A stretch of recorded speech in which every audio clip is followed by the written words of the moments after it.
বিটিআৰৰ নিৰ্বাচনত অকলে প্ৰতিদ্বন্দ্বিতা কৰাৰ সাহস নাই ইউপিপিএলৰ। বিটিআৰৰ এবাৰ বিপিএফে দখল কৰিব বুলি দাবী কৰিছে হাগ্ৰামা মহিলাৰীয়ে। পানবাৰীত বিপিএফৰ এখন দলীয় সভাত এই মন্তব্য কৰিছে হাগ্ৰামা মহিলাৰীয়ে। লগতে কৈছে যে প্ৰমোদ বড়ো আৰু ইউপিপিএল দলক কঠোৰ সমালোচনা কৰি মহিলাৰীয়ে কয়, বিটিআৰত বিপিএফ আৰু বিজেপি কংগ্ৰেছে অকলে নিৰ্বাচন খেলাৰ কথা ইতিমধ্যে ঘোষণা কৰিছে। এতিয়াও অকলে নিৰ্বাচন খেলাৰ কথা ঘোষণা কৰিব পৰা নাই ইউপিপিএলেহে। বিটিআৰৰ নিৰ্বাচনত কোনো দলৰ সৈতে এবাৰ মিত্ৰতা নকৰে বুলি মন্তব্য কৰিছে হাগ্ৰামা মহিলাৰীয়ে।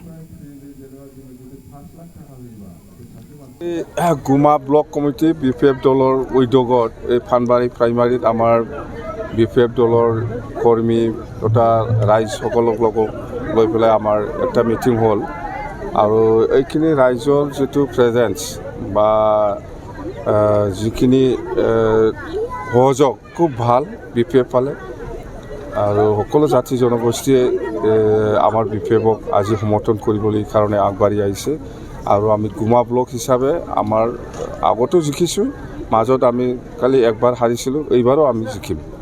গুমা ব্লক হিচাপে আমাৰ বিপিএফ দলটো খুব ভাল ষ্ট্ৰং কথা সেইটোৱে আৰু এণ্টায়াৰ BTCত আপুনি চাব গ'লে আমি কমেও 25টাৰ তলত আমি নাপায় আৰু ইউপিপিএল হিচাপেতো আজি শেষ আৰু আমি আজি বেলেগ কথা পতা নাই। সব মিটিঙত যেতিয়া চৰকাৰ আহিব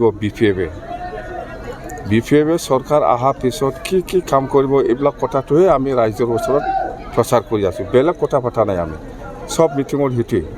যেনিবা আমি চৰকাৰ অহাৰ পিছত মাটিৰ পাট্টা দিয়াৰ কথা আৰু য়াং জেনেৰেশ্যনৰ কাৰণে আমি কি কৰিম আৰু আত্মসহায়ক গোটৰ কাৰণে আমি কেনেকুৱা পইচা দিম বা গৰীব শ্ৰেণীৰ যিসকলে লেবাৰ কাম কৰি পেলাই খায় সেইবিলাকৰ কাৰণে আমি কি দিম, এইবিলাক কথাটো লৈহে আমি প্ৰচাৰ কৰি আছোঁ, বেলেগ নাই দেই। BTC নিৰ্বাচনটো আজি ছেপ্টেম্বৰত হ'ব বুলি আমি শুনি আছোঁ। মুঠতে গভৰ্ণমেণ্ট নটিফিকেশ্যন এনেকুৱা অহা নাই কেতিয়া হয়, মুঠতে ছেপ্টেম্বৰত হ'ব বুলি আমি শুনি আছোঁ কথাটোৱে। নাই দায়িত্বটো কাম্পা আৰু আফচু প্ৰেচিডেঞ্চি যেতিয়াই লৈছিল প্ৰমোদ বড়ো আৰু হাগ্ৰামা মহিলাৰী একটা টেবুলত বহাই দিব লাগে আৰু মিত্ৰতা হ'ব লাগে, এইবিলাক দায়িত্ব আফচু প্ৰেচিডেণ্ট ছেক্ৰেটাৰী আৰু কাম্পাই দায়িত্ব লৈছিল, কিন্তু সিহঁতে পাৰা নাই আজিলৈকে।